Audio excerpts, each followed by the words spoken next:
l'usine Stellantis Wallis de Poissy, dans les Yvelines, cessera bientôt de fabriquer des voitures. Ah oui, la production s'arrêtera en 2028 dans la dernière usine automobile d'Île-de-France, un site historique de Stellantis qui deviendra un centre de fabrication de pièces et de reconditionnement de véhicules. Le groupe italo-franco-américain a annoncé qu'il investirait 100 millions d'euros. Objectif, reconvertir le site et assurer qu'il n'y aurait pas de départ contraint. Mais au-delà de Stellantis, le maintien des usines de production reste un enjeu majeur pour tous les constructeurs européens en ce moment. Aurélien Fleureau. 1600 salariés actuellement à Poissy, objectif 1200 en 2030. Un effectif qui a drastiquement fondu décennie après décennie. Le secteur automobile a perdu un tiers de ses emplois entre 2010 et 2023 selon l'INSEE.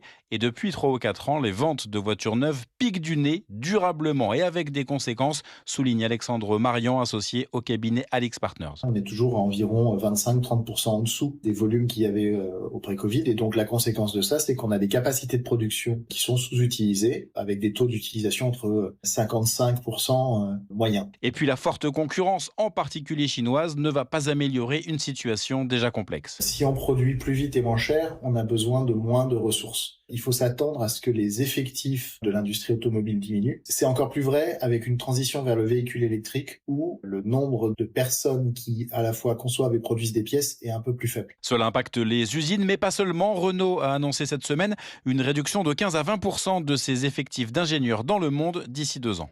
Aurélien Fleureau pour Europe